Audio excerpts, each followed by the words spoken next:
Welcome back. Well, let's look at politics now. And the ANC's National Executive Committee tomorrow receiving the final report from its Integrity Commission, which has been looking into the Phala scandal and whether it's brought the party's image into disrepute. The Commission is mandated to look into possible acts of corruption or unethical behaviour of ANC members and which can tarnish the perception of the brand. Over the years, the Integrity Committee's recommendations have largely been ignored. Findings are not binding, as the National Executive Committee will make a final decisions. Our senior political reporter, Ziyanda Ncgobo, is in our studio with more on this. Ziyanda, good afternoon to you. We've all seen how the story around Phala sort of, chops and changes. The pendulum swings quite heavily one way or another. How heavily could it swing tomorrow? What kind of weight will the Integrity Commission bring? Well, I'll tell you what, those who want to see President Cyril Ramaphosa gone may still just be waiting for the findings of this Integrity Commission report. If we go back, Stephen, last Thursday, it was around this time when we were anticipating a briefing from President Cyril Ramaphosa, where speculation was rife that he's actually going to tender his resignation.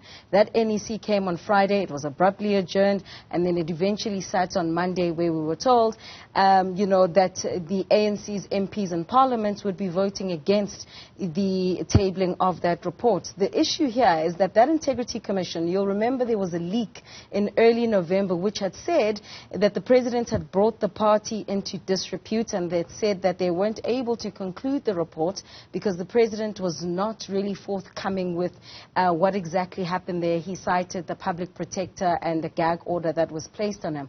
What's critical about tomorrow is whether or not, when this question was posed to the Acting Secretary General Paul Mashatile on Monday, the issue is whether or not then, if this Integrity Commission makes an adverse finding against the president, will they reassess their position to actually not adopt that report when this matter goes to Parliament next week? You'll know the debates since around 2016 and even before about giving the Integrity Commission more meat and making its recommendations more enforceable, rather. So I spoke to Mavuso Msimang, who you'll know is also now the convener of the Veterans League, but he's also one of the elders in the organization, and he says if that Integrity Commission report makes an adverse finding, the NEC, morally so, may have to reconsider its position. Let's listen to what he had to say.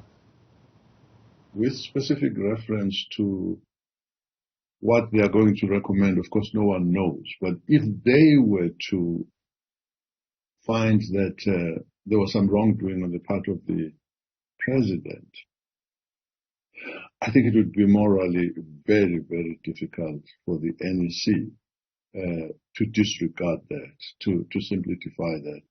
We're dealing with image here. The image of the organization of the ANC has suffered quite a bit. The popular view is that we tend to defend our own. We close ranks, even on issues of ethical issues that really are indefensible. So you don't want to reinforce that. So, Stephen, you'll know that the issue of the recommendations of the Integrity Commission have largely, by and large, been ignored. I think the only time was when Dina Pule had to resign after she was found to have lied before the House and Parliament. But by and large, they haven't been implemented. But this could give and lead to a fresh round of debates over the position of the organization if the president is found to have brought the organization into disrepute. Of course, that will be interesting to see how the NEC then deals with such a finding if that is the case. It doesn't seem like there is a plan in place. Paul Mashatile is saying they'll cross that bridge when they get to it. But there's also that issue of MPs voting with their conscience and whether or not they will toe the party line. You'll know it's going to be a manual vote, which means then we'll be able to see how these NC MPs vote publicly. And there is some speculation that maybe some may go against the party line in line with voting with their conscience, as some were asked to do in 2017. There's so many different things that could happen. I mean, Paul Mashatile may talk about crossing the bridge when we come to it. I mean, we all know he's waiting for a particular bridge to appear. And this is where it starts to get quite messy. So, I mean, you could see a situation where tomorrow the Integrity Commission report says the president is guilty. The ANC has to make a decision about whether to still back him in Parliament. If it tries to force people to back him in Parliament, some, I suppose, Lindiwe Sisulu, Dr. Nkosazana Dlamini Zuma, both ministers in Cabinet, may not. Then what does the ANC do? Just before a conference. Or they could say, well, we're not going to back him. I don't know which is going to be more chaotic. Both options are chaotic, just simply because it's about process and timelines now. So, for an example, you know that matter is going to be before Parliament. You'd need about 40 ANC MPs to be able to actually push through, the tabling of that report before the House, and then obviously kick-starting the process of removing Ramaphosa from office. But the other option that you've outlined and say, if they still continue to close rank, what does that do for the organization?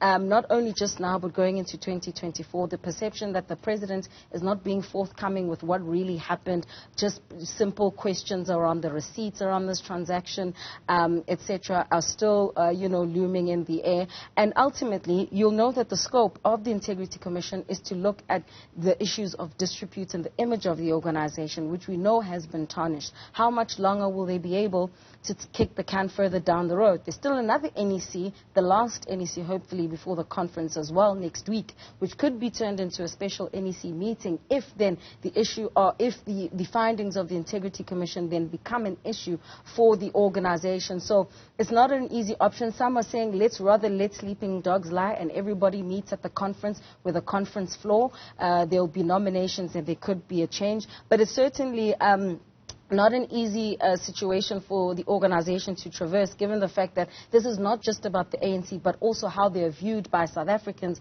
ahead of 2024, with some saying that Ramaphosa might not even be around by the time that even happens. Ziyanda Ncgobo, thank you very much indeed. There are so many words one could use to describe all of this. Really do appreciate that update. Well.